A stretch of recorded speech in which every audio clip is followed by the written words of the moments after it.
Good evening, everybody, and welcome to the first webinar that we're doing for the new draft LEP and DCP at Willoughby Council. I'm sorry that we took a little while to get started this evening. We had a few technical difficulties here in the chamber, and we are conducting a bit of a first for a hybrid webinar and face-to-face meeting. So we have people in the chamber this evening as well. And we have, I think, over 350 people on the webinar also listening in this evening. So I hope I'll be able to start the slide deck soon, if that can be arranged in a moment, so you can see the presentation that we are delivering to you tonight. There'll be an opportunity for questions to be asked from the floor tonight at the end of the presentation. There'll also be an opportunity for you to lodge questions in the question and answer mechanism in the webinar itself. So we'll try and answer as many of those as we can as we go. Failing that, we will make sure that you have an answer to your question within a week.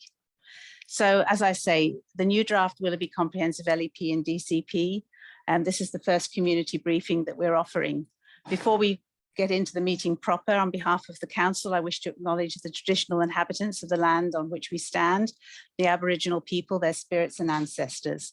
We acknowledge the vital contribution that Indigenous people and cultures have made and still make to the nation that we share, Australia. So the agenda for tonight, my name is Norma Shanky-Williams, just to start. I'm the strategic team leader at council. I'll be joined tonight by Ian Arnott, who's the planning manager at council, and Andrew Wheeler, who'll be joining us from the local health district to deliver a component of the presentation this evening about healthy built environments. I'd also like to welcome any councillors who might be joining us online tonight and extend our greetings to those too. It's a bit of a long presentation tonight, I have to say, so it's a shame we did start a little bit late.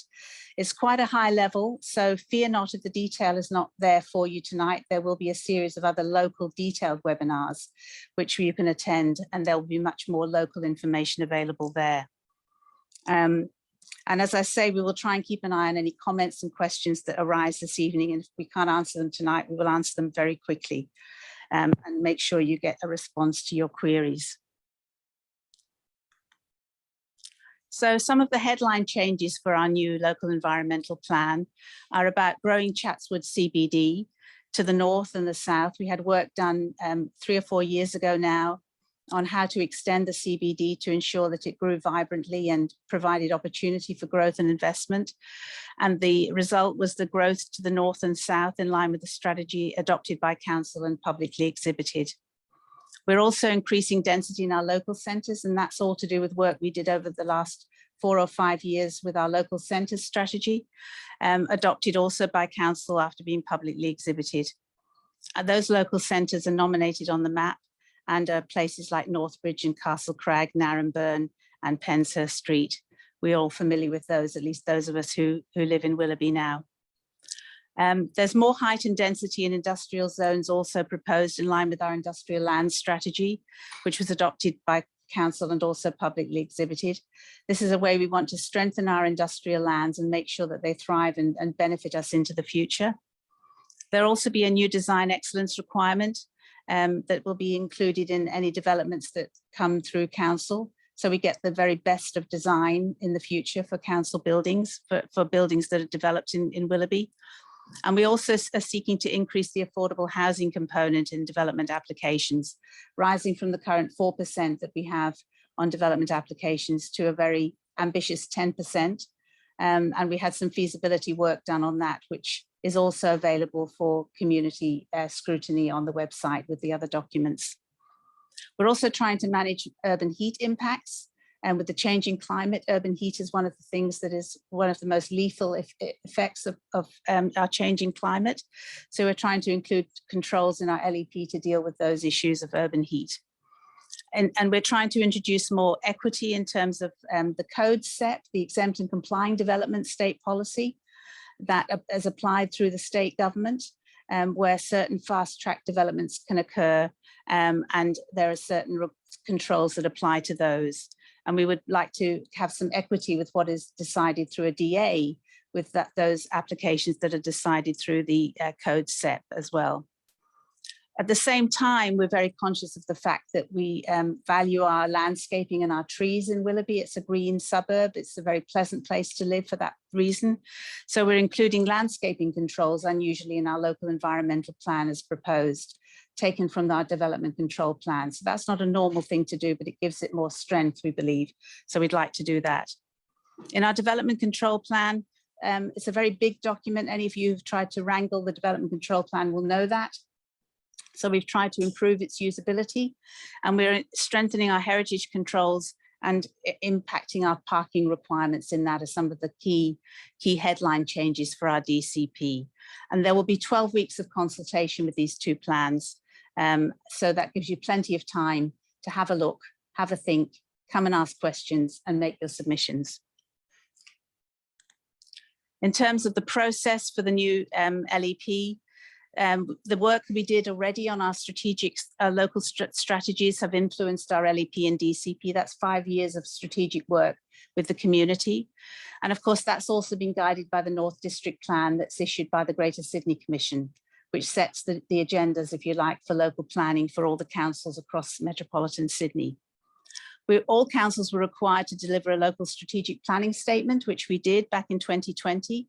And that is kind of the blueprint or the direction for the new LEP and DCP for all councils in Sydney. So our draft LEP was drawn up. It's called a planning proposal under the planning parlance. So this is now what we are bringing to the community. We took it to the local planning panel, the Willoughby local planning panel, for advice. They supported it. We reported it to council and took it to the state government to ask if we can exhibit it. And that's called a gateway determination. And the gateway determination was finally granted at the end of last year with some conditions attached, which we've now satisfied. And here we are now on exhibition. The minimum is 28 days, but for a document like this, we consider 12 weeks as the least that can be offered. And then we will be taking the results to council and referring the matter back to the state for making, if we get to that point. If there are significant changes after this, we may need a second exhibition. We're open to that possibility. So the current plan, work commenced on that current plan that we're using still back in 2006. And that did have 2 periods of exhibition, and it came into force in 2013. So it's now 9 years old. And there are already 19 or 20 amendments made to that plan. So we're ready for a refresh. For the LSPS, we followed the issue of the district plans to provide our LSPS to the community in a draft form. It sets the 20-year vision with priorities and actions for the whole of the LGA. It covers many things such as housing and transport and heritage, waterways, biodiversity, climate change. It covers a lot of things that we might have difficulty with translating into an LEP and a DCP, but we're committed to delivering as much from the LSPS into our statutory documents as we can. And so the LEP gives statutory effect to the LSPS. The basis of the new LEP, as I talked about before, is our local centres strategy. There's a little selection of front covers to remind you of where we've been the last 5 years. The Chatswood CBD and urban design strategy to 2036, our industrial land strategy, the Crow's Nest, St Leonard's Crow's Nest 2036 plan, which we contributed to with Lane Cove and North Sydney, because that was actually a product of the state government, the 2036 plan. Our own housing strategy and our own integrated transport strategy, all assisted in responding to the new draft LEP. And moreover, our new Resilient Willoughby strategy and action plan, which is about how we're going to deliver a resilient future, we hope, is also influenced what we include in our draft LEP and DCP. So the basis of the new draft LEP in terms of our Resilient Willoughby strategy strives for resilient places and resilient buildings. The places are about withstanding climate change, sustaining biodiversity and supporting vibrant connected communities. The buildings are about safe, well-designed, affordable and sustainable buildings. And we could all hope for this. So we are employing the Resilient Willoughby strategy and action plan in the work we're doing on our draft LEP. And tell us if you think we haven't gone far enough. Tell us if you think we haven't done enough in terms of the actions that we need to implement, because we do need to hear from the community about that aspect of it. What we're looking at in terms of key statistics, in terms of population, housing and jobs growth, these of course are pre-COVID figures. We've been searching for post-COVID figures, and we will wait till the state government provides those to us.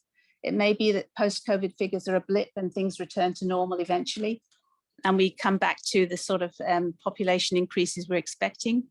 But we're expecting about 92,000 people in 2036, an increase of about 14,000 people in Willoughby. And the number of dwellings is expected to grow by over 6,700 dwellings to meet the needs of our growing and changing population. And we're in line with the dwelling targets that state governments set or have set thus far. The state government set a 5-year target for Willoughby that we met of 1,250 dwellings. And we've done our own extrapolations of what we'll need to 2036, and we believe we can cover off on the dwelling needs.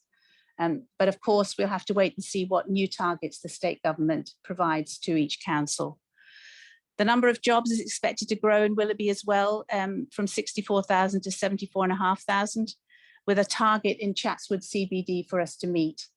And we believe that Chatswood, although maybe has seen a bit of a downturn with COVID, like every CBD in every major town, we believe that will return, that life will return and resilience will return and vibrancy will return. And we will be planning for that and making sure that does occur.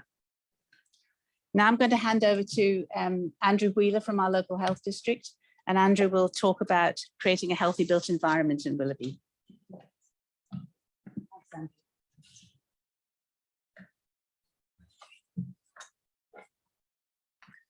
Well, good evening, everyone, and thank you for joining us tonight. As Norma mentioned, my name's Andrew Wheeler. I'm the manager of Healthy Built Environments at Northern Sydney Local Health District. And if you haven't heard of Northern Sydney Local Health District, we're part of New South Wales Health, and we cover the 9 local government areas in the Northern Sydney region, one of which is Willoughby City Council.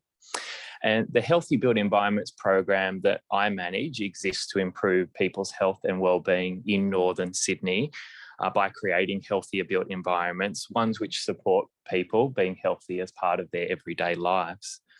And the broad banner under which we operate is called Population Health, which focuses on the conditions that improve people's health for the whole population and keep people out of hospital.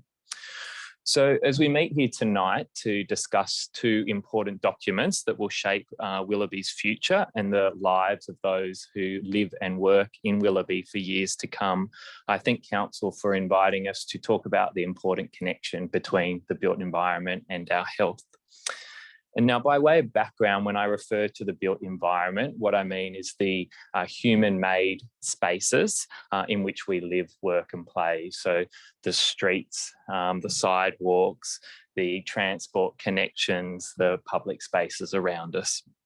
And in this short presentation, I'm going to provide you with an overview of the connection between the built environment and health in order to set the context for tonight's presentation and discussion on the draft Willoughby LEP and DCP. However, before I do, I have a question for everyone, and both here at Willoughby Council and also online. And it's a simple one, and that is, what makes you feel healthy? And secondly, how does the neighbourhood that you live in contribute to your health and well-being, both positively and negatively? I'll give you a moment to think about that. Feel free to put that answer into the chat section if you would, rather than the Q&A. Thanks.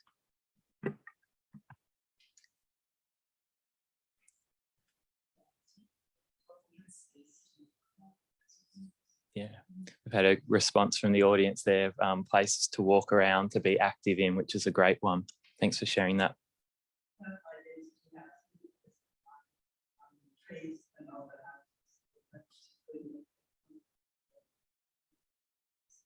Yeah, it's the preservation of trees and the environmental sustainability benefits that come from that. Thanks. Yeah, and I think too that my house is that. So I don't live in there, it's still in good more south direction. So trees around it is made red. Yeah, so some great suggestions there around housing and the orientation of housing and how that can enable natural breezes to provide cooling, for example, and minimise the need for air conditioning. Well, what we do know is that all built environments are not created equal, and that the environments in which we live have a profound impact on our health and well-being. Healthy built environments support positive health outcomes by some of the examples that we heard there, by making healthy and active lifestyle choices easier. And an excellent resource that summarises the connection between the built environment and health is the New South Wales Healthy Built Environment Checklist. And there you can see 11 themes that are part of the checklist that constitute what makes up a healthy built environment. And that document is available online if you'd like to have a closer look at that. Now, what ties all these themes together is a concept called healthy neighbourhood design. And healthy neighbourhood design is facilitated by land use and development decisions as informed by documents like a local environmental plan and a development control plan that prioritise complete, compact and connected communities. And communities that reflect these three qualities support both recreational and physical activity along safe, well-connected, tree-lined streets and paths. They also facilitate planned and incidental social interaction in accessible destinations like local shops and centres, and also in areas of green space. They also support business activity and a strong local economy, and they connect people with key services such as public transport when they need to go beyond the neighbourhood for work and leisure purposes. And this diagram that you see here captures these features of a healthy neighbourhood. Here you can see neighbourhood designed around connected and walkable streets, linking to key destinations that are also co-located. So for example, you might have a primary school with a community facility like a local library and nearby shops as well. And what this does is it reduces the reliance on the motor vehicle for short trips. And then in turn, this reduces local traffic congestion, promotes healthier and more sustainable forms of transport like walking and cycling. And it also encourages for people to spend time in their local community. And this adds to a sense of community cohesion and builds social capital. So here you have an example of how zoning and development controls can facilitate complete, compact and connected communities, and the ways in which these communities promote our physical and mental health by encouraging physical activities, opportunity for social interaction, and also access to things like shops where we can buy healthy food. Now, a central focus of the Willoughby LEP and DCP is housing. And from a health perspective, the evidence is clear that the healthiest neighbourhoods are typically characterised by a diversity of housing, with more compact housing in areas near a local centre. And this might take the form of townhouses or apartment buildings, for example. And as there we can see in the example around the Chatswood CBD that we see this diversity of housing types. Now, the word density can sometimes concern people, and we know that higher density housing that's well designed and well located has an important role to play in accommodating future population growth and providing people with more affordable housing options. We know housing is a fundamental need for all of us for our health, and so a diversity of housing types contribute to a diverse community, one in which people of all ages can live and grow over time. So thankfully, through appropriate zoning and best practice design principles, much of our high density housing is setting a new benchmark for design quality by incorporating things like green roofs and walls, as well as measures to activate streetscapes and minimise the potential negative outcomes of higher density housing, such as overshadowing. But with all this said, as our city does become more compact and we have a diversity of dwelling types, We also need to know that the quality and the quantity of our public open space is paramount for our health and well-being. So access to quality open space within walking distance of where we live and work has a profound implication for our health. For example, time spent in green space lowers our stress, lowers blood pressure, reduces premature death, and also protects against type 2 diabetes and heart disease. And of course, green and natural vegetation also contributes to a healthy planet. And here, as a final point, working through some of the key themes of the checklist, we see environmental sustainability and climate change as a key imperative for protecting future generations' health and well-being. And so these interrelated themes, environmental sustainability and climate change, can be addressed through the ways that we design our neighbourhoods and through documents like the LEP and DCP. So through those mechanisms, we can protect valuable natural habitats, our tree canopy. We can use shading through trees and also building design in order to cool our environments. And then you see that picture there on the right of the profound difference that trees make just to surface temperatures. We can also use our planning and design controls to future-proof our communities against natural hazards, such as floods, bushfires, and heat waves. And heat waves are a particularly interesting one. In 2002, for example, more people died of heat-related illnesses than car accidents in New South Wales, and heat waves are our #1 natural hazard for causing death. So I commend the New South Wales Healthy Built Environment Checklist to you. If you'd like to dig deeper into that connection between the built environment health, there's a fantastic range of information in that checklist. And we started the presentation with a question, but then I'd like to conclude it with another question, which is how will the neighbourhood that you live in contribute to your community's health and well-being over the next 15 to 20 years? The future is not just a place we're going, it's a place we're creating, and documents like the Willoughby, LEP and DCP will help shape that future for better or for worse.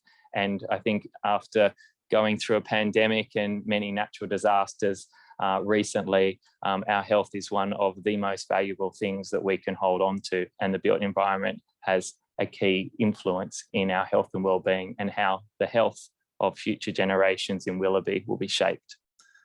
So I leave that with you and I'll pass back to Norma. Thank you.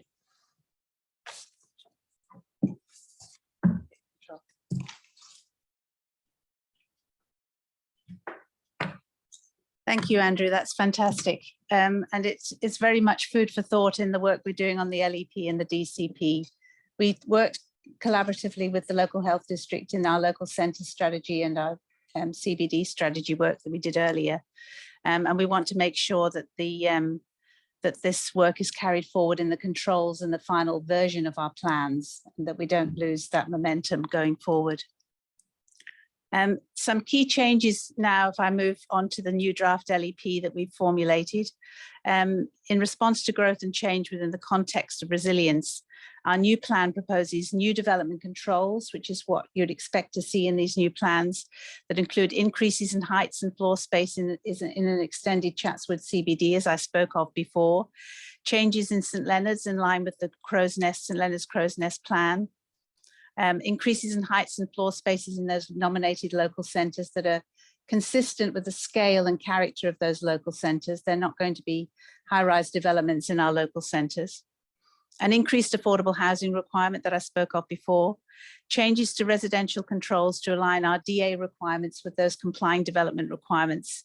And we're changing the controls to include no battle axe subdivisions. So dual occupancies behind in the garden space of properties we're saying will no longer be supported in Willoughby. Our garden spaces and our green areas are too important to allow that to happen. So that's probably going to be quite an interesting point of difference. A new landscaping clause for residential areas so that we can promote that biodiversity and tree canopy, which is so important to our healthy way of life. And a new design excellence clause to make sure that our high quality buildings are not just beautiful, but also very sustainable in going forward. A new heat island clause is also being proposed to mitigate the impacts of urban heat. And new heritage items are also included, as we probably are aware, the Artarmon Bowling Club and the centre in Castle Crag that is going to be put onto the heritage item list. We're also taking the opportunity to address anomalies, correct errors, and make housekeeping amendments as required, because things need to be changed. Not everything is perfect in the current plan. When you look at the website, you may be a bit overwhelmed by all the documentation that you see in terms of what is available for comment. But I just wanted to run through those things. They'll all be of interest, I think, in one way, shape or form. There's a community guide to the draft LEP and DCP, which is a sort of easy read to give you a guidance of what the DCP and the LEP contain. There's a flyer that's available tonight with the webinar and other basic information around this exhibition. There'll be instructions for viewing the digital maps, because our maps are now in digital form rather than PDF form, and they can be viewed on the New South Wales Spatial Viewer going through the planning portal.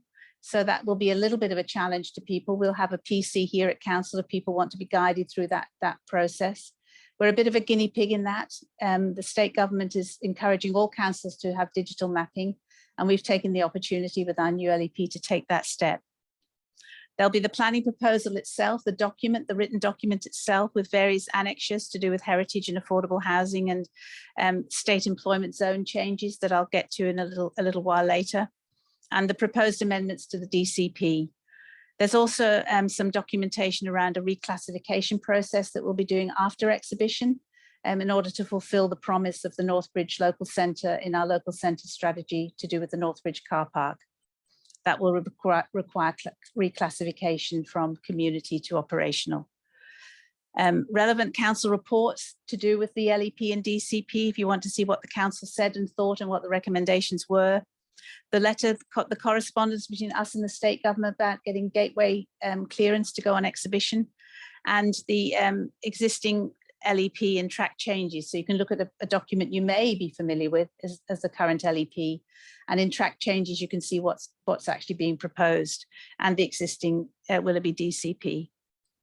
Now I'm going to hand over to Ian Arnott, who's going to be speaking to us from his home tonight, and he's going to talk to us about the draft LEP in relation specifically to housing. So Ian, are you there? I am, Norma. Thanks very much.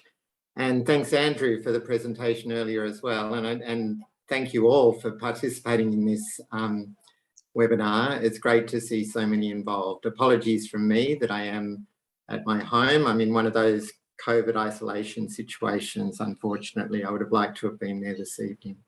So as Norma said, I'm presenting to you on the housing component of the LEP and DCP and what are the main changes around that. I'll be drawing on some of the points that Norma has already made. Our housing strategy came into effect in 2020, and along with those other strategies, our strategies have been 5 years in the making and are coming to fruition through the LEP and DCP. The housing strategy did seek to implement a lot of those principles that Andrew was talking about healthy environments and how to provide for a growing city whilst maintaining that healthy and livable environment. In doing that, there were 3 focus areas identified for new housing. Remembering the target that we've established as needing to be met is around 6,700 new dwellings by 2036.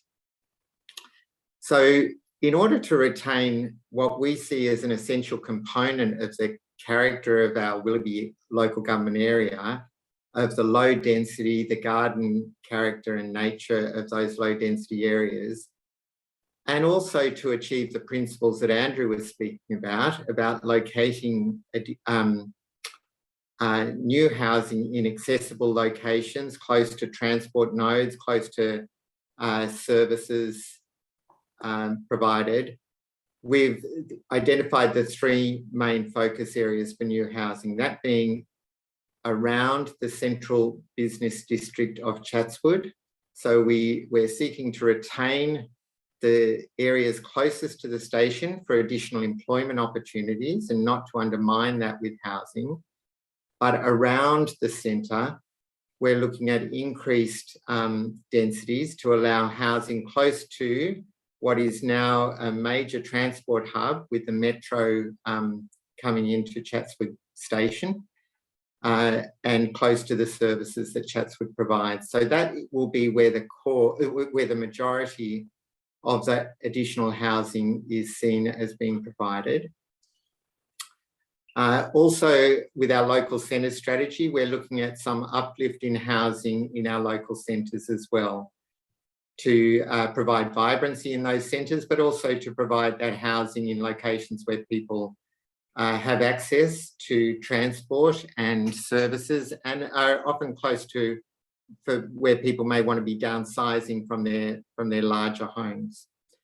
And also in our existing residential flat zones where the uptake hasn't occurred up until now, looking at those as being an opportunity for further housing density as well.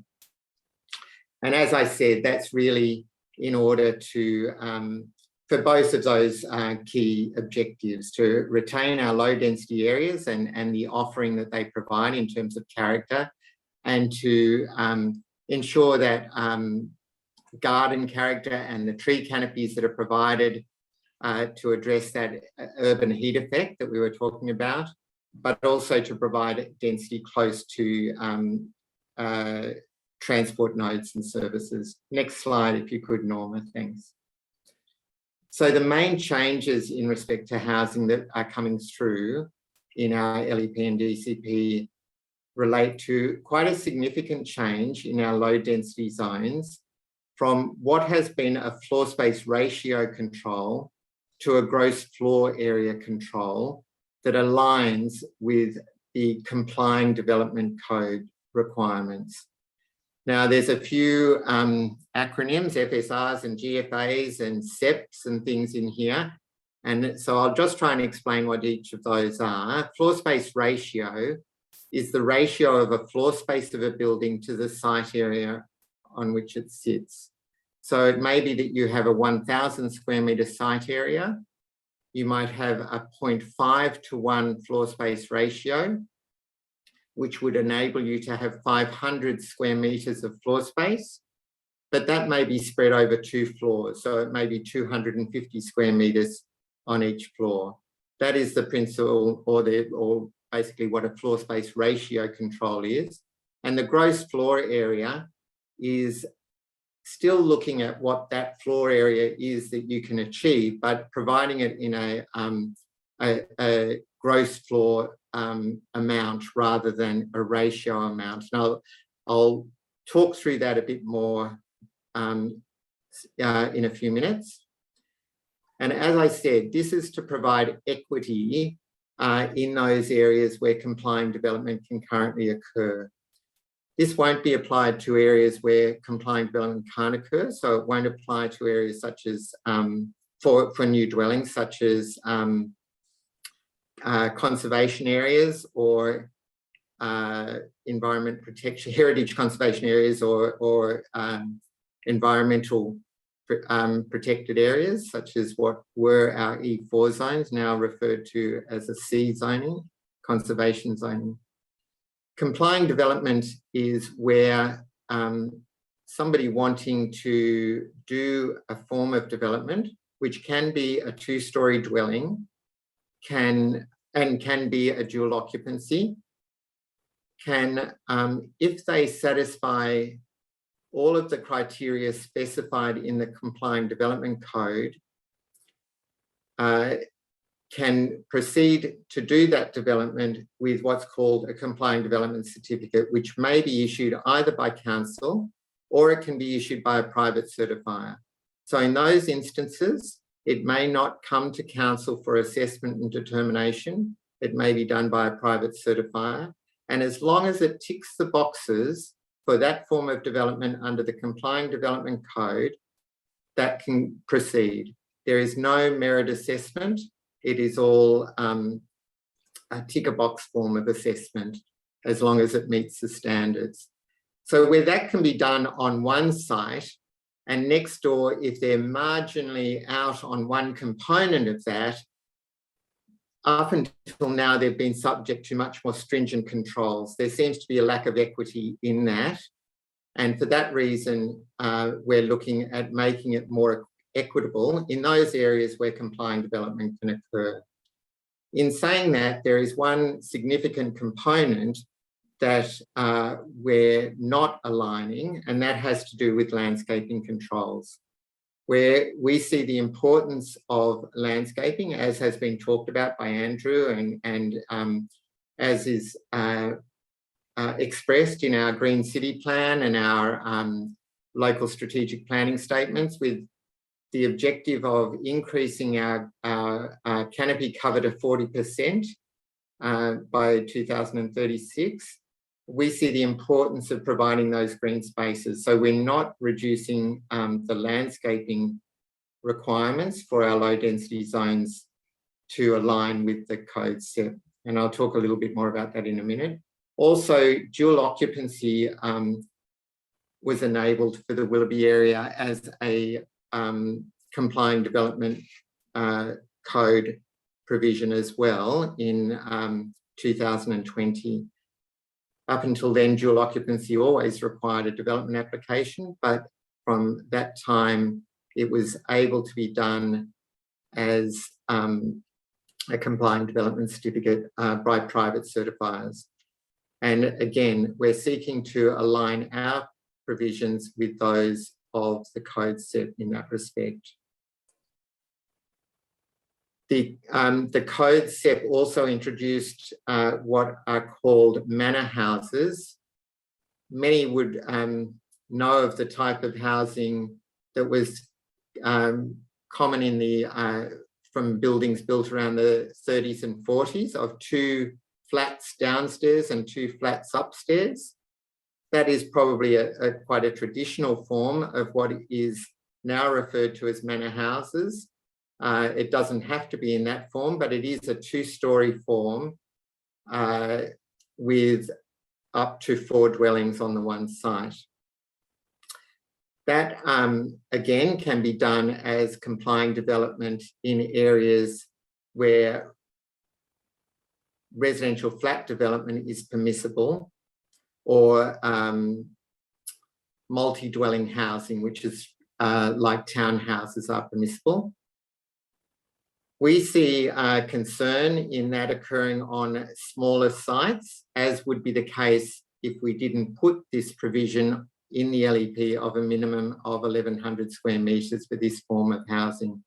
What we see it doing on the smaller sites is not achieving those densities envisaged by the zoning in our R3 and R4 zones.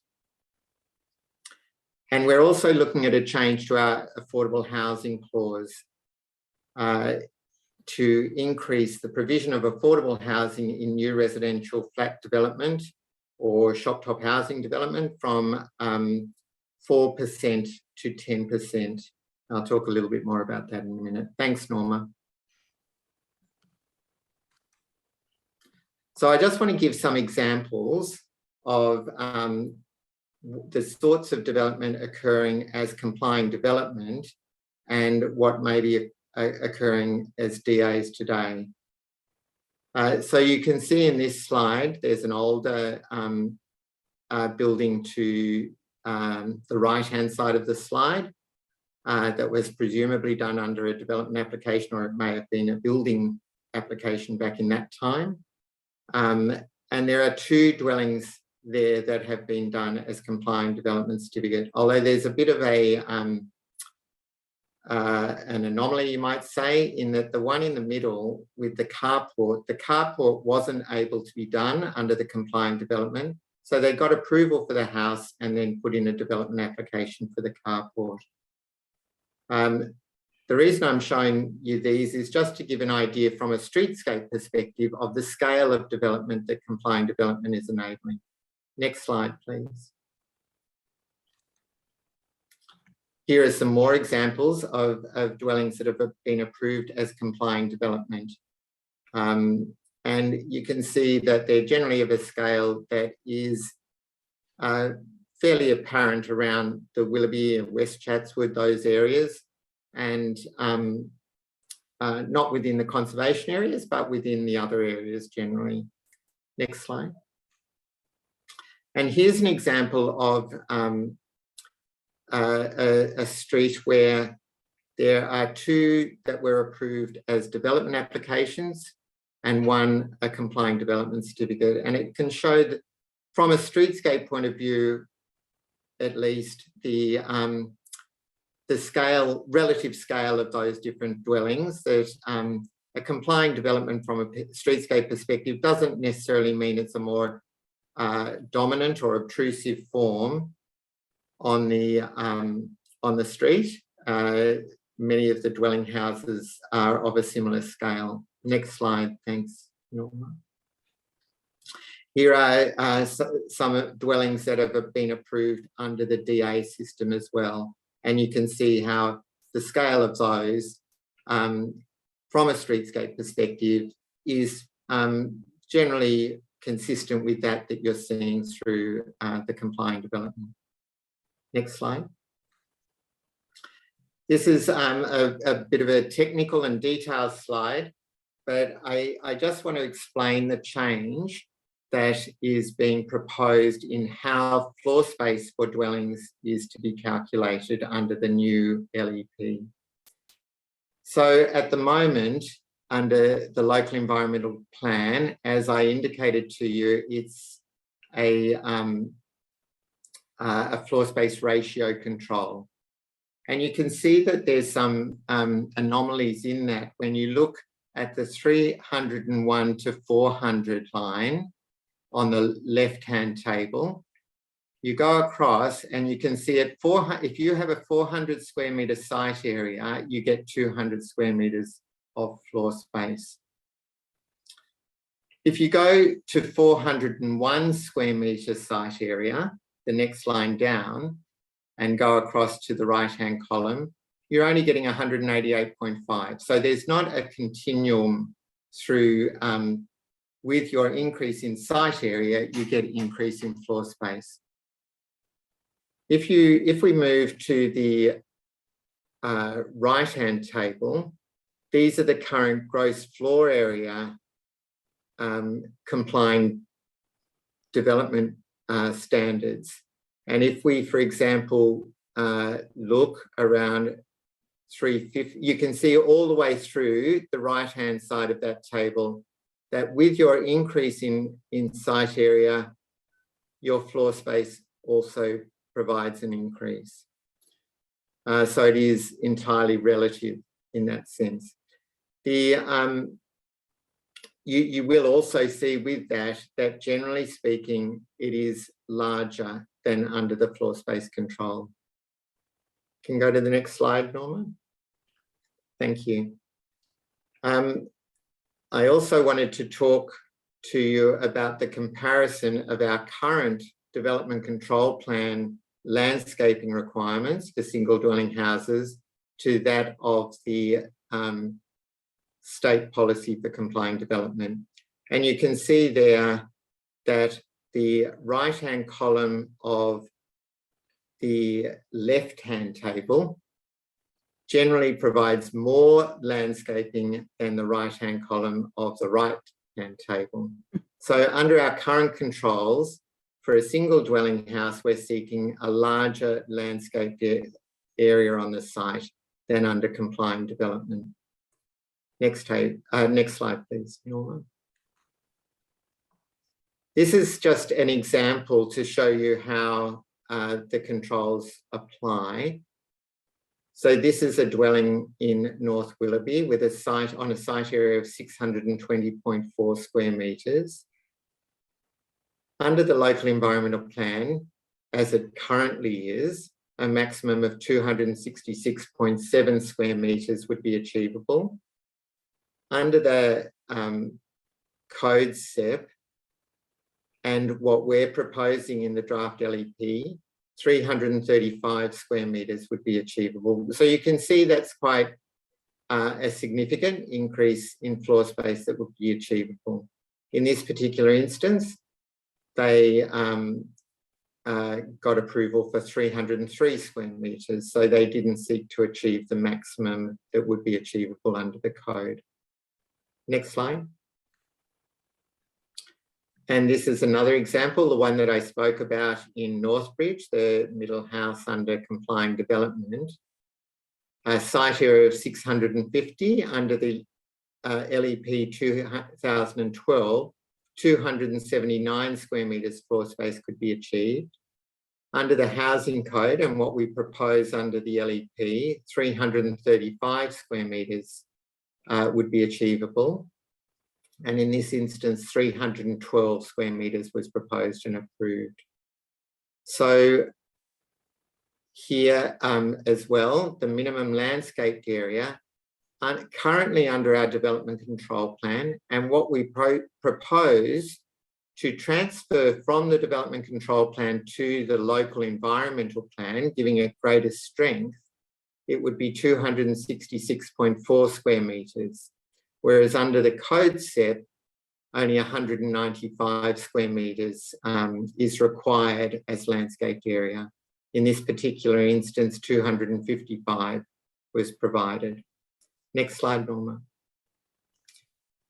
So that's the dwelling house provisions and how we intend aligning the controls in our own LEP with those in the code set, with the exception of landscaping, which we're looking to transfer our existing controls from the development control plan into the local environmental plan. So now I just want to look at dual occupancy, and with this also being a permissible form of development under the code set. There are four main forms of dual occupancy. The one on the top left-hand corner is commonly known as attached side-by-side dual occupancy. The one on the top right-hand corner, attached one above the other.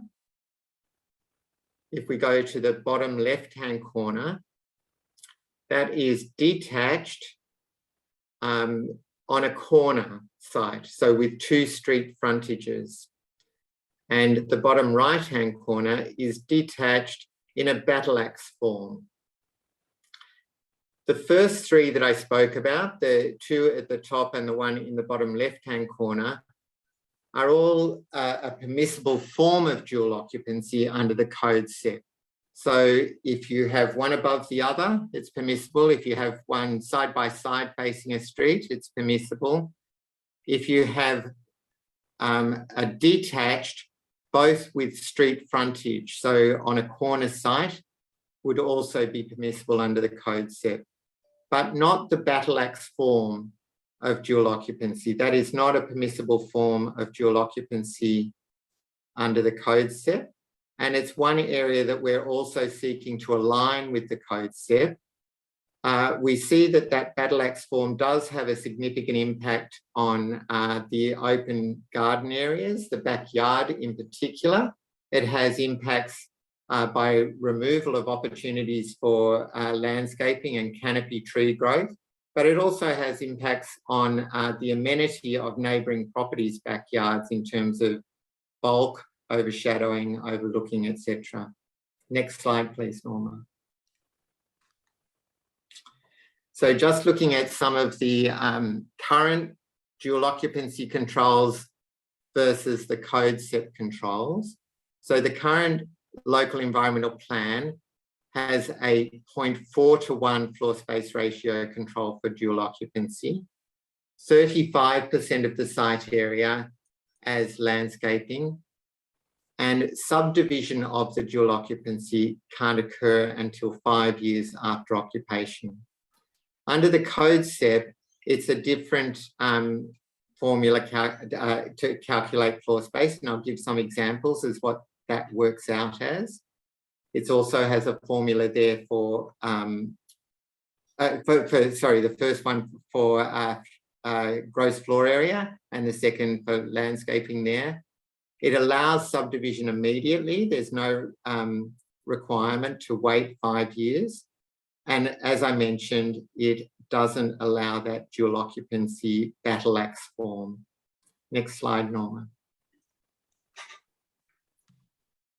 So what is proposed, again, is to align. So the floor space ratio controls would be the same as that as the code controls. The landscaping, however, would be the same as applies currently under the development control plan and is proposed to apply under the local environmental plan for dwelling houses. So it wouldn't be the 35% of the site area. What we're saying is that if you have a dwelling house on a site, then that requires a certain amount of landscaping or garden area, then a dual occupancy should be requiring that same amount. They're in the same area, the low density zone. If we go to the next slide, and sorry, that is also allowing, or what we're proposing is for that purpose of equity is to allow subdivision to occur immediately. So here's an example, a site area of 730 square metres. Under our current LEP and under the proposed LEP, if you have more than 700 square metres with a minimum frontage of 15 metres, you can do attached dual occupancy. If you have more than 900 square metres, you can do detached dual occupancy. So this is more than 730 square metres. Under the local environmental plan, at present, it would achieve, you can achieve a 292.2 square metre floor space, and that's exactly what was proposed and approved. Under the SEP, it would result in a significant increase in floor space. It would, and currently does. If this development was done today as a complying development certificate application, they could achieve a floor space of 482 square metres. And that's what we're proposing to also allow under our LEP, to provide that equity of form, and to focus on where the areas of, if a development application comes in simply because it has a marginally non-compliant setback from the code SEP, then we can focus on that area for assessment. What is the impact of that non-compliance? Knowing that if it did comply, it could be done as complying development anyway. Under the complying SEP, 265 square metres of landscaped area would be required. Under the draft LEP, 308 square metres. And in this instance, they provided 311. And under our development control plan at present would have only required 255. So we're looking at increasing the provision of landscaping for dual occupancy and again, placing it within the local environmental plan. What this does mean, and we've done some testing of this and believe that you can get the additional floor space while achieving those landscaped areas. However, it does mean that building, there will be more at the upper level, more of a two-storey form. Next slide, please, Norma. So this is an example of a detached, this one being a corner site. Site area 964 square metres, maximum under the LEP of 385, maximum under the draft local environmental plan and the complying SEP 541. So again, a significant increase in floor space that would be achievable. Currently under the development control plan, 337 square metres of landscaping. Under the complying development SEP, 382. And under the draft local environmental plan, 431 square metres. And as I mentioned before, the battle axe form would not be a form that is permissible under the draft LEP. Next slide, please, Norma. So that's it for dual occupancy, trying to explain the differences that the draft local environmental plan has from the current local environmental plan, and how it's seeking to align with with the exception of landscaping, with the code SEPP. Manor houses, as I briefly mentioned before, if council doesn't have a minimum site area control for manor house development in their local environmental plan, the SEPP automatically says that it can be done on any site of 600 square metres or greater where residential flat development is permissible. As I mentioned, we don't see that as a good outcome. It, if you like, undercooks our residential flat zones, and so the housing targets that we are seeking to achieve would have difficulty being met. So we propose to increase the minimum lot size for manor houses in the Willoughby area to 1,100 square metres, which equates to what we require for residential flat buildings in those zones as well. Thanks, Norma. Next one. And just lastly, our affordable housing. So at present, on many of our residential flat zoned sites, 4% of the floor space is required to be provided as affordable housing. So if the site has a floor space ratio of 1.5 to 1, then 4% in addition to that 1.5 to 1 is to be provided as affordable housing. In our local strategic planning statement, the need for affordable housing, as I think most are aware, is a growing need, a significant need and a growing need across Sydney, and is so in Willoughby as well. And there was a commitment to increase from 4% to 7% by 2021 and 10% by 2026. We're obviously past that 2021 date, and our local environmental plan is proposing to go to 10%. That's as specified in the draft local environmental plan. It is, however, proposed to be included within the permissible floor space, not on top of the permissible floor space. And we've had some feasibility analysis done in respect to this 10%. And that also will be available during the exhibition to be read in conjunction with what we're proposing in the draft local environmental plan. And Norma, I think that might be it for me, so back to you. Thanks very much, Ian. And I think that was quite an intense session about the housing controls, but I think it's important that we go through that in detail, because that's one of the areas most people are going to be interested in terms of their own property. But I'll move swiftly forward through to the next changes in the draft LEP and DCP. And the first one I want to touch on is the Chatswood CBD Planning and Urban Design Strategy changes. This strategy has been in place for some time now with Council, since 2020. And it's now going to be placed in, the controls will be placed in the draft LEP and DCP to bring them to some sort of statutory conclusion. So the main focus for the Chatswood CBD has been to get that jobs target up in the commercial core. Our target was 6,300 to 8,300, which was set in the North District Plan. And we're trying to achieve that, in fact, even improve on that if we can, because we want Chatswood to be as vibrant and as successful as we can.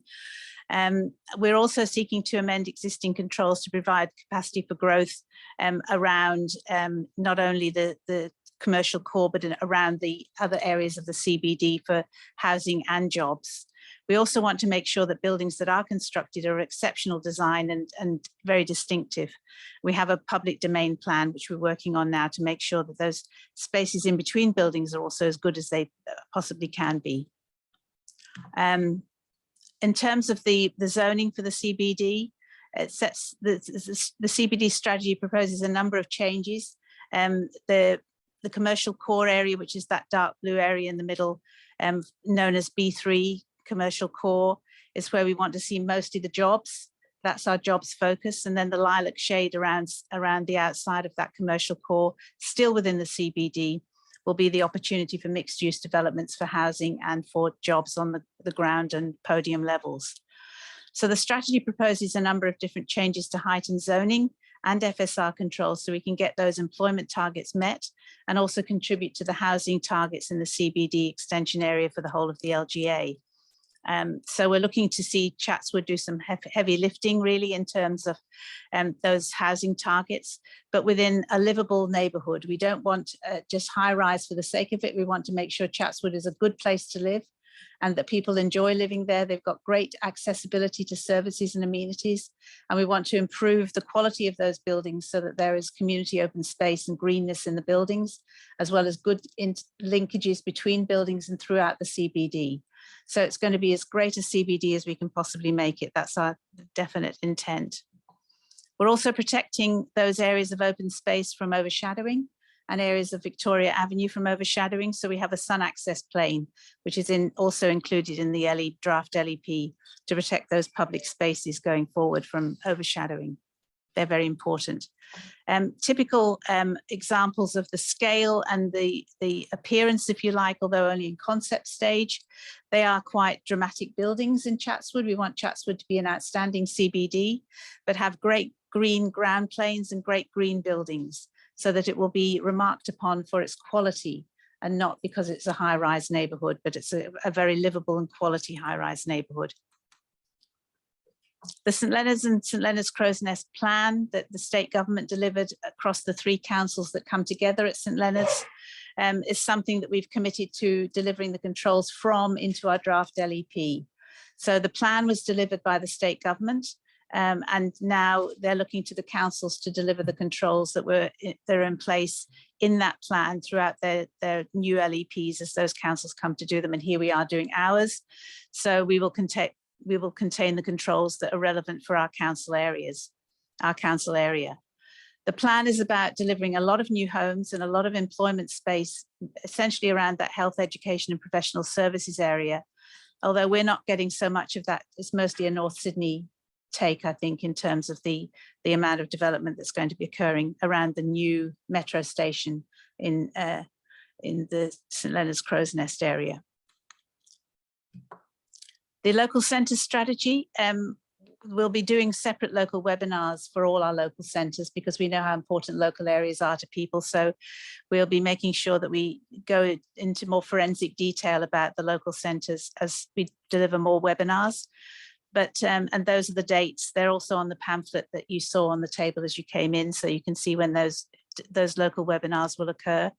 But what we're trying to do is to enhance the community role played by our local centres and to make sure we don't lose their distinctive character and promote nonetheless their capacity to grow and provide more local employment and local services, as well as alternatives to housing for people who may want to stay in the local centre but don't want the family home, the large family home on the edge of the shopping street. They may want to come in and be closer to the services and amenities.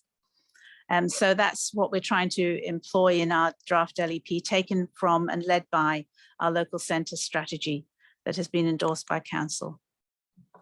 Typical of what we'll be talking about are the vision for each local centre that you'll find in that local centre strategy, and some key recommendations that you've already seen and have been scrutinised already, but now is an opportunity to go through them again. And the community can have a look at them again and see if how much they want to amend, change, include different things, or have a say in how it finally ends up in the LEP. This is the statutory step that follows this strategic work. We undertook an industrial land strategy as well as all the other work, and it commits to promoting all the new technologies we're hoping will come and flourish in Sydney and the market requirements for those.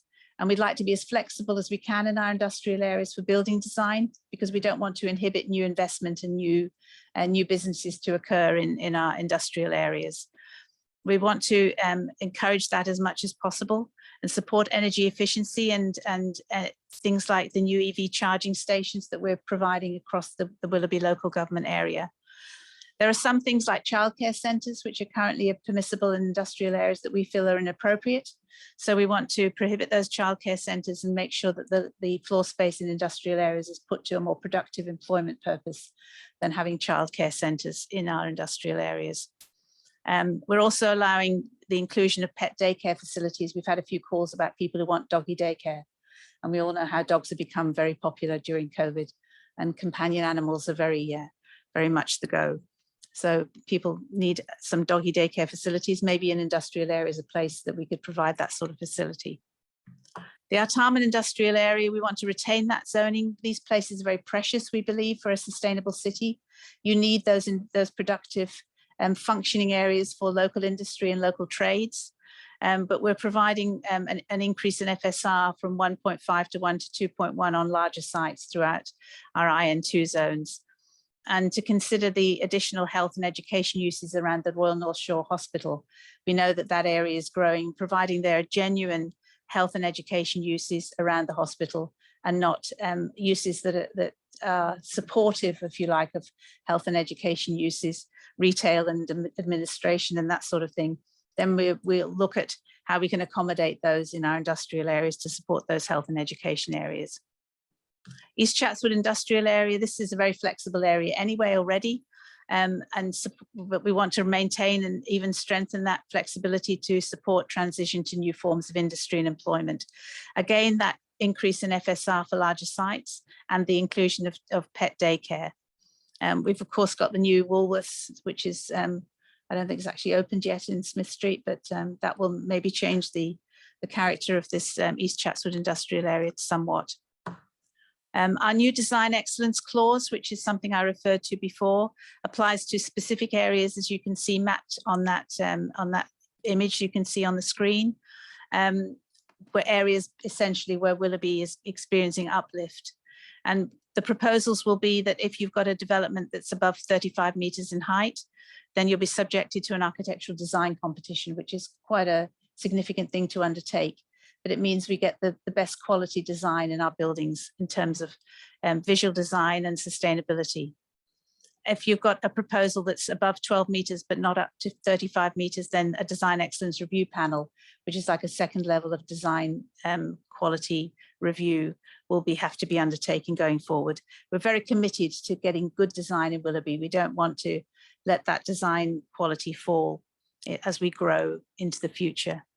The new urban heat clause we spoke about earlier as well refers to, we know urban heat refers to a higher ambient temperature of over 28 degrees. And Andrew spoke earlier tonight about the importance of taking action to mitigate this urban heat impact because it's so serious for the community and for people suffering under those impacts. It kills more people in Australia than any other natural disaster. It's quite surprising, really. So the objective of this clause is to ensure new development incorporates effective design and sustainable ongoing operations so that indoor and outdoor urban heat impacts are created and we can protect community health and well-being. And this clause will apply to all premises.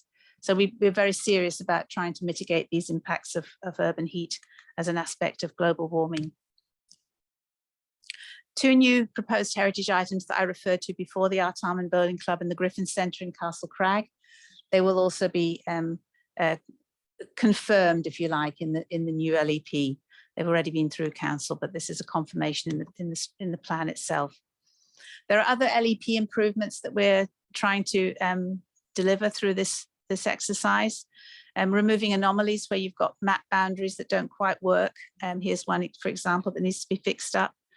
There are housekeeping aspects, removal of obsolete clauses as well, and corrections. Rezoning of this land should have been undertaken and now will be from RE2 to RE1. This is the Tyneside tennis courts. We have some corrections where rezoned land was not used for widening, and so it needs to return to a more appropriate zoning. So there's a little fix-ups there. The LEP is full of these micro changes and these special fix-ups that we have to be conscious of, where land is to be acquired or land has already been acquired and no longer has to be identified for acquisition. Those sorts of things have to be fixed up too. And although they seem to be micro, they're very important. At the same time as we're trying to deliver a new LEP, the state government hasn't stopped delivering new reforms to the planning system. So we seem to be always running to keep up with what's going on at state level. There's a state revision to employment zones, which is being undertaken in parallel effectively with what we're doing with our LEP. The existing business and industrial zones will be replaced by 5 new employment zones and 3 supporting zones under the standard instrument, which is the LEP, in other words. So our IN1 and IN2 zones will become E4 general industrial zones. And we've been doing some work in terms of transitioning the uses that will apply to those different zones within Willoughby with the state government to make sure there's minimal impact, if you like, and that it's mostly a change, you know, in the naming, if you like. But there will be some impacts because we've got one zone coming forward, E1 local centre, which combines a neighbourhood zone and a local centre, B1 and B2. So we're trying to minimise any disruption to the uses that are permissible in this new combined zone. So that's work that will be happening in parallel. And in fact, it'll be on exhibition at the same time as our LEP. So there'll be opportunities for you to comment on that too, as if you haven't got enough to comment on already. State changes to environmental zones have also occurred already. So there were former E zones, which were national parks, conservation areas, environmental living areas. They were all E zones. They've now changed to new conservation zones, and the state government reached in and just did it basically. So our E zones are now C zones. Nothing else much happened to that, but you just should be aware of that. So that will have to be reflected in our new LEP.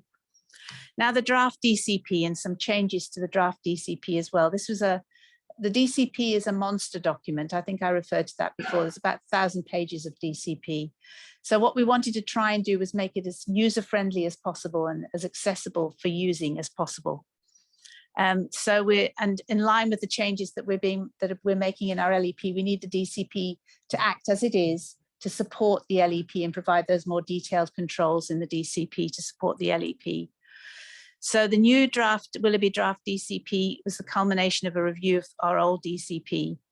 And it's been restructured to incorporate and consolidate different components of the Willoughby DCP as it now is, but it's more user-friendly, we hope. You'll tell us. You'll say if we've done a good job or a bad job, and you'll hopefully give us some ideas about how we can improve what we've done in this submission, the submission you might make. There are now 12 parts to the new DCP, so it's still not a small document. So don't expect you're going to read it in one evening. I think you've got to set aside a week maybe. So there's an overview section.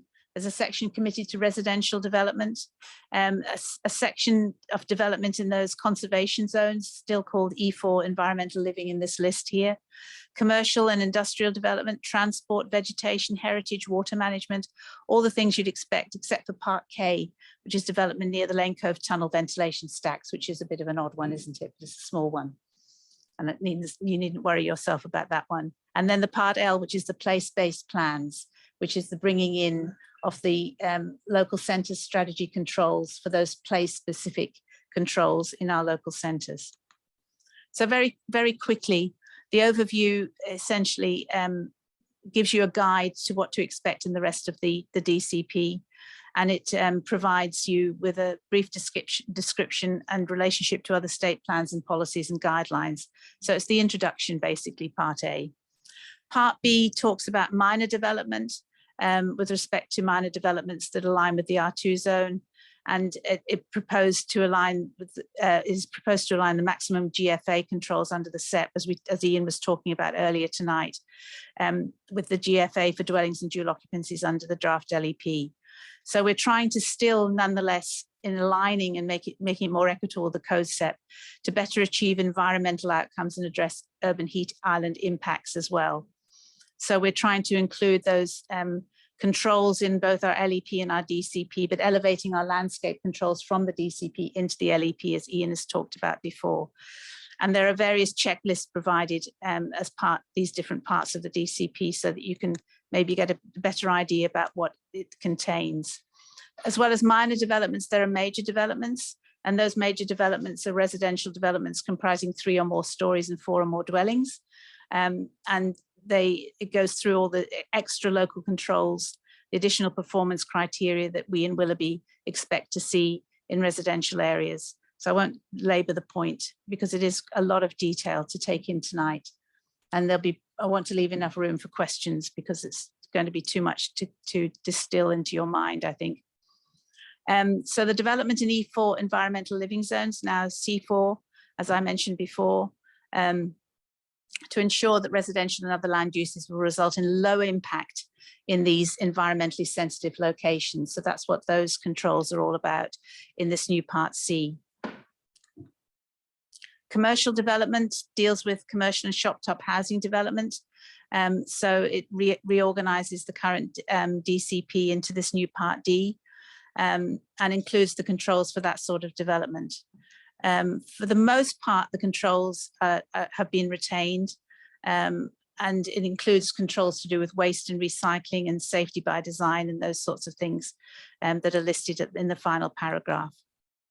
In industrial development, which is Part E, again, for the most part, they've been retained and just reorganized in the DCP.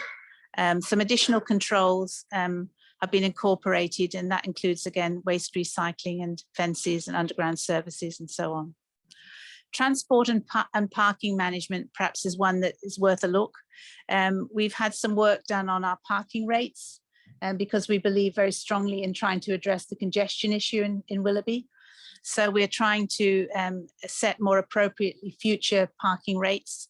So we had work done, and that report is available for you to look at as well, to see our applying maximum rates to reduce the amount of car parking in Chatswood and St Leonard's and Artarmon, being railway precincts, and increase the number and provide more specific requirements for bike parking and end of trip facilities to try and move towards that more active transport focus. There'll be new provisions relating to accessible car parking, dedicated electric vehicle charging spaces, because this is certainly something that we know is coming in the future, and internet access to car parking areas to support autonomous vehicles, as well as dedicated car share spaces. So we're trying to look to the future in this section, transport and parking management. We know things are going to change, and we certainly don't want to end up at the end of the new LEP with congestion the same or worse than it is now. We want to address that issue quite importantly. Vegetation management is Part G. This was adopted by Council in 2020 because it was considered an important area to get into quickly. So this is supported by vegetation management guidelines. It essentially remains the same. However, it includes a provision that allows an offset planting scheme where replacement planting is not possible when trees are removed. So you can enter into a deed of agreement with council, and the offset parking will require payment of a fee. So that we're very serious about tree retention in Willoughby, and if you can't do it, there'll be an opportunity to do some offset planting of trees on public land. Heritage and heritage conservation areas, these for the most part have been retained and kept the same. However, they've been strengthened to ensure that the heritage values of the conservation areas are protected and enhanced. We believe very strongly in enhancing and protecting our heritage areas. In particular, the new Part H clarifies that approval for demolition of a building or removal of any significant elements is not supported in a heritage conservation area. However, approval might be granted in exceptional circumstances. So it strengthens the design controls as well for proposed alterations to semi-detached dwellings. We didn't have those sorts of controls before. We've got more now. Water management was adopted by council early. This was seen as something that was important to get underway quickly. So this was revised back in 2019, and it needed a quick review basically, and has therefore seen a revision quite recently. And this is about really trying to get to the nub of installing rainwater reuse tanks without the need for a positive covenant and restriction on use of land. But rainwater reuse tanks are very important to slow down the transmission of stormwater. And so they're very important in Willoughby and other built up areas. Building sustainability was adopted early as well by council. We got into this part of the DCP quite early in 2020 because we wanted to include the most up-to-date information and best practice for energy efficiency and environmentally sustainable buildings. So there are no proposed changes to Part J, but have a look at yourself nonetheless to see if we've got it right yet, or whether we need to include more. This is just about really just controlling the air quality emissions within 800 metres radius of the vent stacks and Sirius Road Lane Cove. So this is a very site-specific part of the DCP. And finally, Part L, which is a new part of the DCP, place-based plans. This really comes from our local centre strategy as much as anything, as well as the Chatswood plan and the St Leonard's Crow's Nest plan. So you'll find in this section of Part L, there will be place-specific sections of the DCP that will have the local controls and the local performance criteria that we want to see applied to these particular places. So we've got appropriate amendments have been made to the LEP to ensure FSR and HIDA buildings is dealt with appropriately in the LEP, but we now have supporting controls in the DCP for these places. So I'm going to hand over. We're at 7:30. I was determined to get to 7:30 because that was the time that we said we would open for questions. So I'm going to suggest that we take a question from the floor in the chamber tonight first, if there are any, and then I'll turn to the team behind me and see whether or not there are any questions that have come through on the question and answer on the Zoom that need a response from me or from Ian at home. And then we can see how we go with that one way, you know, do one and the other, alternate between the chamber and the Zoom calls so that everybody can hear. Now, if you want to ask a question from the floor, you may not, there may be no questions. We'll give you a microphone because that way you can be heard by everybody. Right, so yes, we'll take the gentleman there on the left. Thank you, everybody. Very clear and educational talk. I haven't been to one of these before.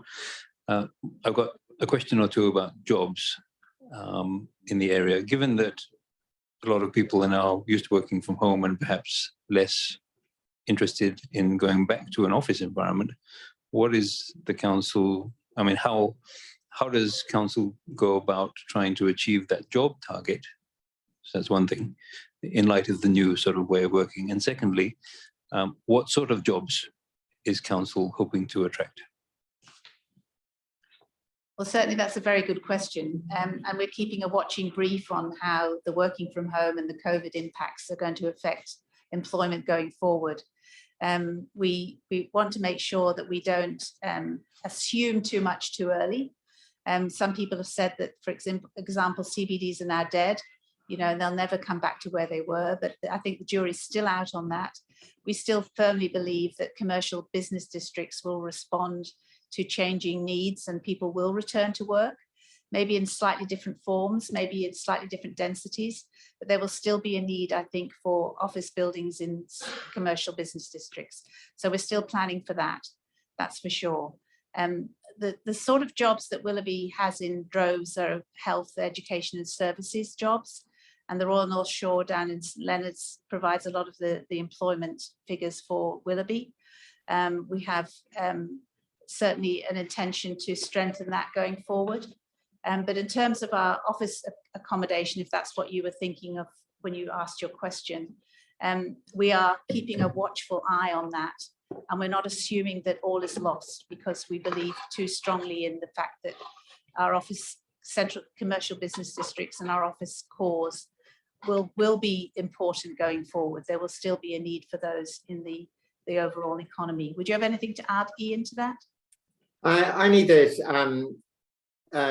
advice that we're getting and evidence that we're getting from the market is still showing interest in office development in Chatswood. And so from my take, it's that there isn't an immediate response to COVID saying we're not going to go ahead with office development. I think, as Norma said, the jury's out, but there is still interest in new office development. And I think Chatswood is seen as a particularly desirable location for that. The amenity that it offers with retail and also the accessibility with the train links and things. Thanks, Ian. Is that okay? Now, do we have a question from yes? Yes, thank you, Norma. We've got quite a few questions, actually. Many of the questions have been answered. Oh, hello, everyone. I'm Tanya Stark. I'm the Community Engagement Specialist before I kick off. Thank you very much. I'm thrilled that there's been so many people that have been able to participate in this, and I'm sorry I'm hiding behind the screen. So sorry I don't have a face. I just wanted to let you know just very quickly that all of those comments that you put through earlier when we were hearing from Andrew Wheeler, we're going to collate those and include them in the feedback report. So thanks very much for your feedback through the chat. Any of the questions that we don't get through tonight, we will collate into themes, similar questions about areas of concern or things that you've raised, and we'll put those into the Q&A on the Have Your Say website. So we won't leave any stone unturned, but we might group some together rather than have hundreds of questions. And that's it. From there, I'll go on to the questions now. So the first one is from Barry B. I understand the need for dwellings and development, but there needs to be a clear and definitive control on both density and height throughout the council. How will the council, through the LEP and DCP, ensure that excessive density and significantly high dwelling complexities do not degrade the environs any further than they currently are, which is stressed, causing families to reevaluate their lifestyles? How's that, Ian? Is that for yourself? Yeah, I can Ian? I can try and answer that one, maybe. Thank you.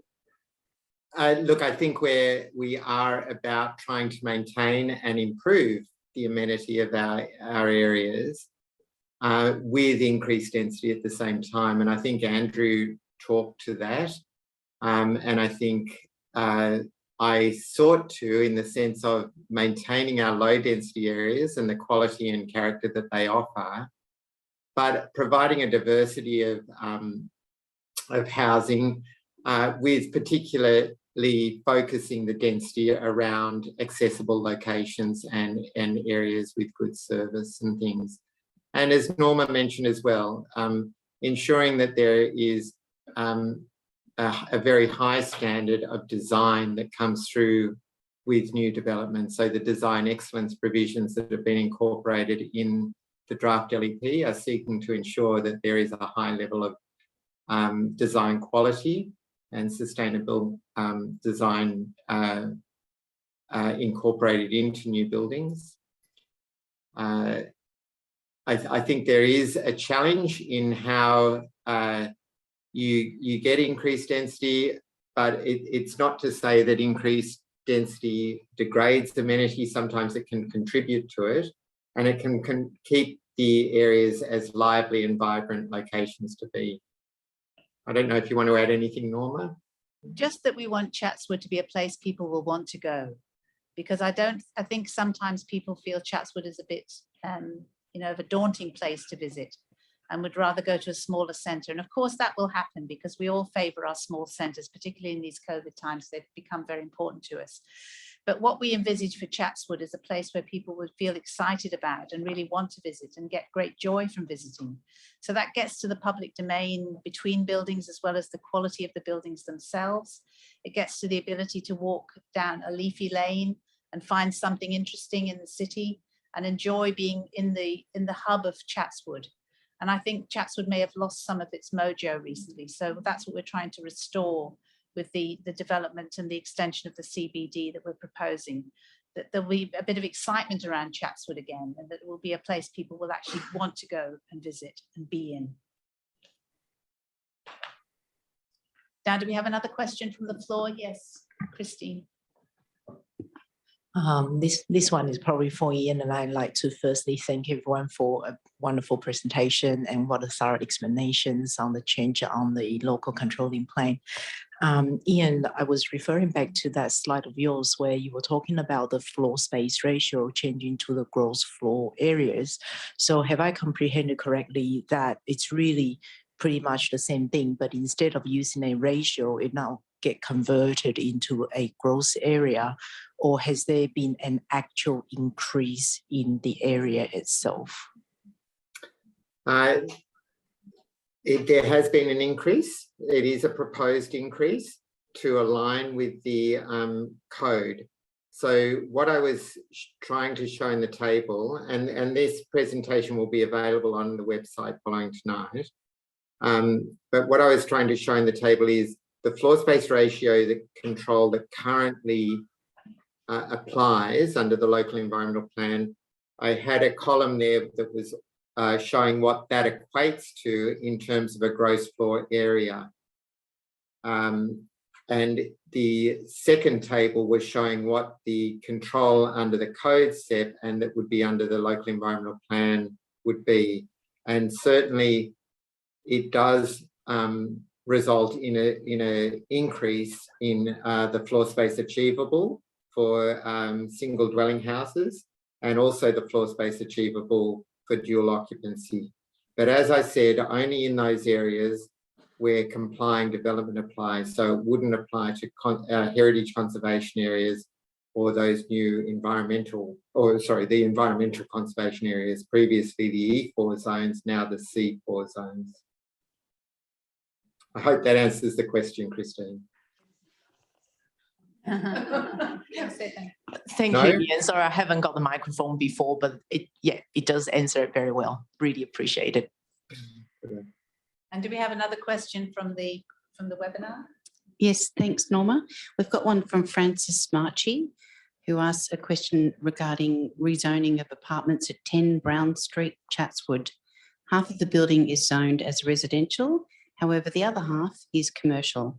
I cannot understand why a DA application was not actioned. Residential density has been mentioned in this webinar. Please advise of the remainder of the building, the remainder of the building can be rezoned to residential. We are across the road from the train station. Yeah, so that building has some serviced apartments and some residential flat, and so I think it has a hotel at the ground floor and maybe some other commercial. That was prior to the current controls and prior to what we envisage for the CBD, which is to maintain a strong commercial centre around the station.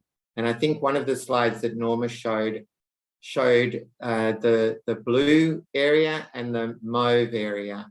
The blue area being what we see as the commercial core, where we're trying to retain it for commercial opportunity.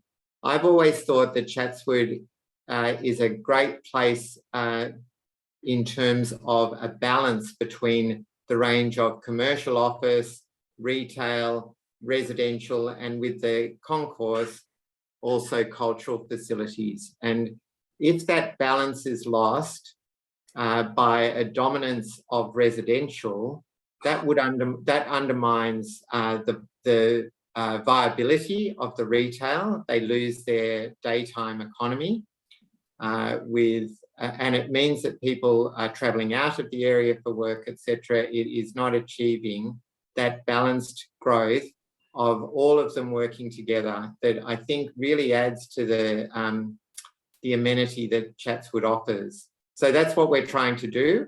We're trying to retain that commercial core, being the areas closest to the station where people can travel to Chatswood for work, as being retained for employment opportunities, and the mauve areas around that commercial core for residential or mixed use, some non-residential with residential there as well. We're also in that commercial core proposing to not allow serviced apartments, perhaps for the reason that the question alludes to, that there does become pressure for them to change to residential over time. And they are, although they're a tourist and visitor accommodation form, they do provide a residential type activity there. And we're trying to avoid Chatswood being dominated and entirely residential rather than that employment opportunities that it offers. It is a strategic centre and identified as a strategic centre in the state government plans. And for that, we've got to keep that employment growth going. Do we have another question from the floor? Yes, lovely, thank you. Thank you. I presume that the St Leonard's talk, we're going to be able to ask questions then. Absolutely. Those local webinars will provide for that opportunity to ask the Right. locally focused questions. Yes, this brought up lots of things about St Leonard's, but generally, will there be any ad hoc or one-spot developments allowed when this DCP goes through? And also, will the developers, if you don't agree to it, still be allowed to go to the state government and get what they want? Also, the affordable housing, is that going to be, if it's 10%, is it going to be 10% of every building, or is it going to be like the other councils, they put 10% in it and then somehow in the planning proposal, somehow by the time it gets to the DA, it's disappeared. There's no affordable housing in the thing. So is that going to happen in Willoughby too? Ian, So you- yeah, I can jump in if you like, Norma, on some of those. Or did you want to answer? No, go, I can see you moving. So just a couple of things. The strategic work that we've done is to provide this LEP and DCP as the controls for future development. What any ad hoc or site-specific change requires is to demonstrate strategic merit. And site-specific proposals at the moment have to demonstrate those against the strategies that we've done. When the LEP and DCP are gazetted, there's, as new documents, it's pretty hard to justify bringing in changes with a brand new strategic document that has been implemented with the controls. So that's the intention, to avoid, ad hoc changes and to address the way we want to see the city of Willoughby develop into the future.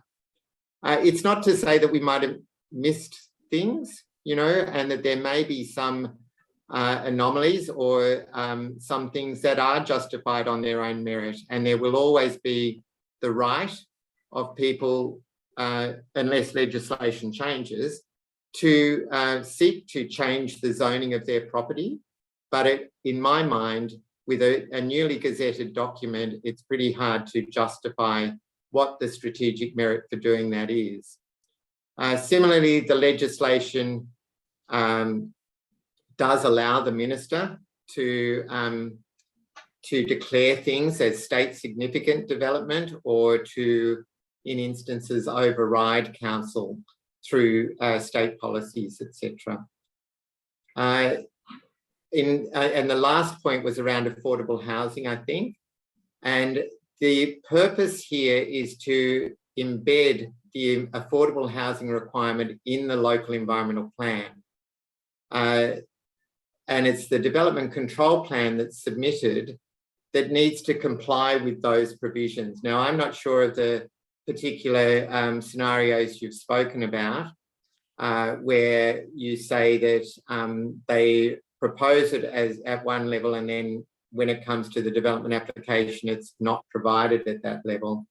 I don't know those particular circumstances. There is sometimes, our preference is to have affordable housing provided within the development, to get it on the ground as early as possible, and rather than take a monetary contribution where it builds up over time, and it can take some time for that to be built up and used to actually provide the affordable housing. But there is cases where monetary contribution is provided in lieu of that provision within the development, and I don't know if that's the scenario that you're referring to. Yes, it probably is. And also the trees.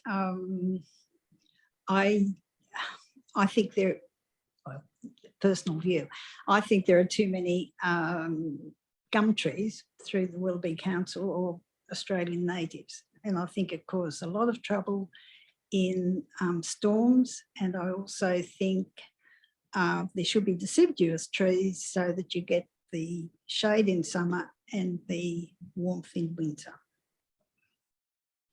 I'll take that as a comment. Thank you very much Yes, for that. and also, sorry, you are using more artificial grasses now, and that is going to produce a lot of heat in the area. And that is an issue, I know. Thank you very much for your question and your comment. Another question from the webinar? Yes, thank you. Perhaps this one might have been answered by Ian just recently in Helen's first part of the question. Does the LEP have strategies to deal with the SEP developments and state infrastructure which flies in the face of sensible, healthy living goals being proposed in the LEP? So a local environmental plan can't override a state environmental planning policy. So where there are state policies produced by the state government, if there's an inconsistency between that and the council controls, the local environmental plan or development control plan, the state policy takes precedent. So council doesn't have authority over the state government to override their rules. Thank you, Norma. Do you want me to continue on these questions? Well, Or I'll is see if there... there's another question from the room at all. If not, we'll go to another question from the webinar. We'll take another question from the web. We've got about 10 minutes left until we Okay. said we close. I'm just going from the top here. There was a question about FSRs, and I'm sorry I didn't get to listen to the whole webinar because I was working back here. What is the current FSR, please, and what is the proposed FSR? Is that easy enough to answer now? Have we already dealt with that, do you think? It's all based on site area. So it's in effect a sliding scale based on site area. Those slides that we've shown tonight will be available on the webinar on our website tomorrow, and you might be able to find from that the current and proposed based on your site area. Thank you. And what? How about targeting residential and commercial development in the space above the rail corridor? That's from Peter Hayes. A good question, Peter. It does take a lot of coordination with state government agencies, and it would require a developer to propose and work with those state agencies around that. And I think there is considerable expense in often spanning the rail line itself, but it's not out of the question, and obviously has happened in the past. Certainly, I don't believe our controls preclude that from occurring into the future. It is a complex undertaking to go over the railway, that's for sure. We have another question, I think, from the chamber. The other day I was walking down Spring Street, which I think a few years ago became a dead end because we used to be able to drive through. Is that right? And I know there's a shopping centre opposite Westfield that seems to have been built in a previous era that's dead, and it's grey and it's concrete. It doesn't look that nice. It obviously was probably the heart of Chatswood at some point. This is not my area, but I'm just curious, how do you as council help revitalise a place like that, which is kind of centrally located, but is now devoid of human life and any attraction whatsoever? How does a council go about turning that into something vibrant and, as you said, Norma, a place that perhaps people are excited to come and visit? Well, of course, council can't do it on its own. Council works with developers and people who own property in Chatswood when they come forward with development proposals, we work with them to achieve the best outcomes that we possibly can. And that's what the CBD strategy was about, setting the rules for, to explain how we thought that Chatswood could be improved in the future with new development of a different scale and a different type, and with a public domain plan that would also ensure that the spaces in between buildings worked well. And we provided good linkages throughout the CBD, green areas, areas to dwell, meet your friends, feel comfortable, feel safe, and also feel thrilled by the environment, the urban environment that Chatswood would offer. So it's a combination of working, within council and across the different sections of council, as well as working with the development industry who are interested in investing in a place like Chatswood. So we need to make that as appealing as possible. We have to work with them. Do you want to add with that, Ian? Only that to keep employment opportunities, so you keep people in the centre through the day and more residential around, brings people to the area, that keeps the retail sector viable to keep going, so less closing down of shops, etc. And I think you might have mentioned then, Norma, just the ground plane provisions that were in the strategy in terms of providing good plaza areas, through site links, things like that, to provide connectivity around the centre. And good setbacks of buildings, so you get good deep soil planting and good landscaping, so it sets a good apron around buildings. Good. Any more questions from the webinar? We've got 5 more minutes. Yes, we've got one from Andy Chen. Lots of developers have already submitted their DAs. When can they commence construction? A development application is usually given 5 years in which they can commence. If there hasn't been commencement within the 5 years of consent being granted, the consent lapses and they need to reapply if they want to.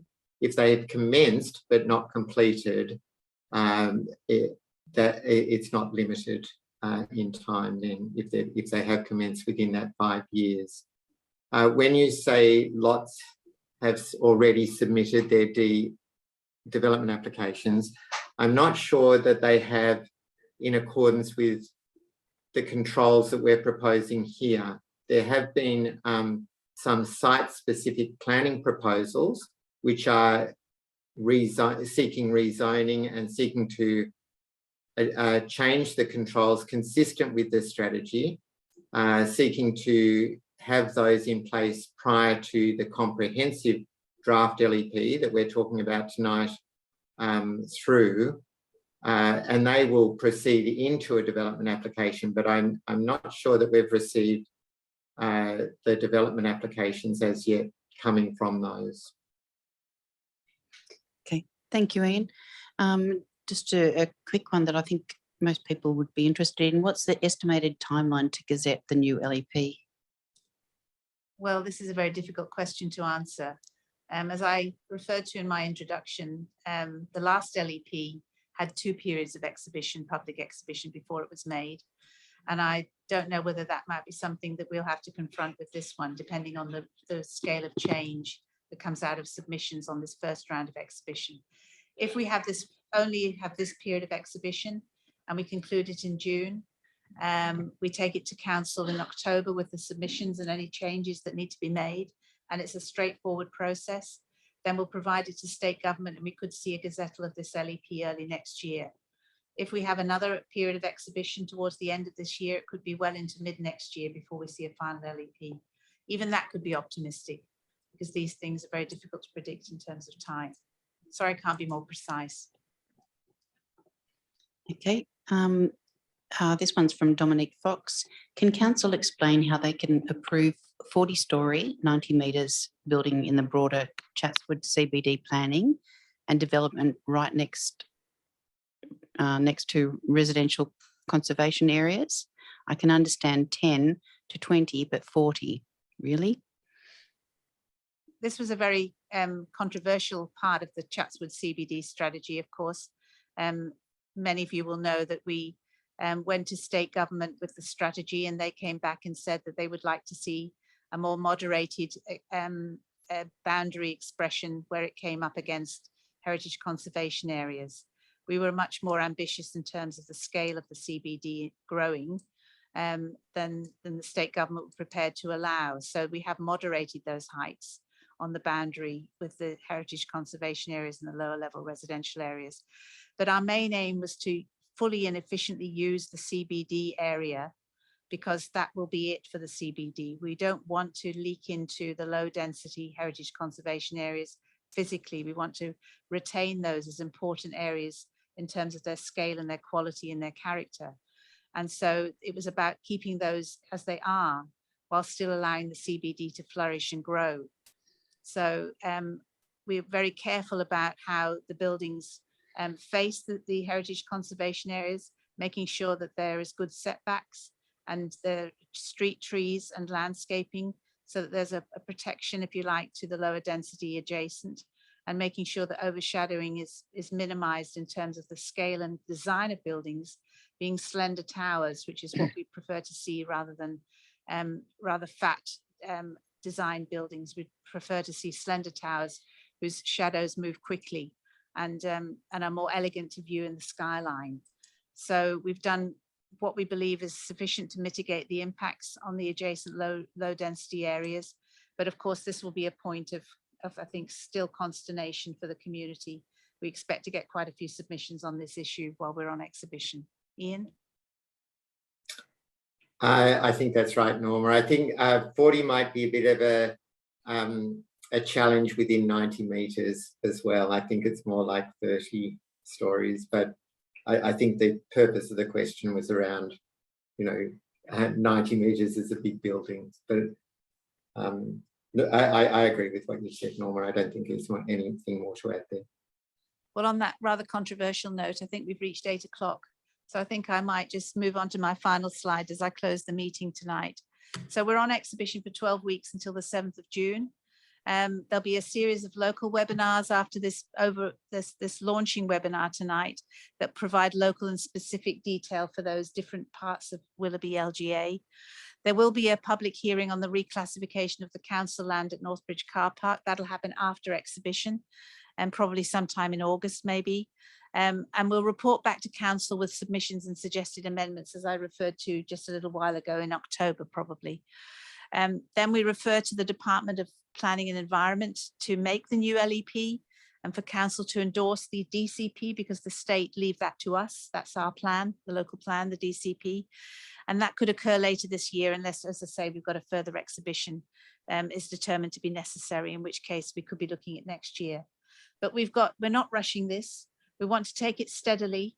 We've spent a lot of time thus far, so we don't want to feel like we're going to rush it all through at the last minute. We want to make sure that the community feels that they've had plenty of time to look and comment and to adjust the things we've got in the draft plans to this stage, so that we can get the best quality product at the end of the day.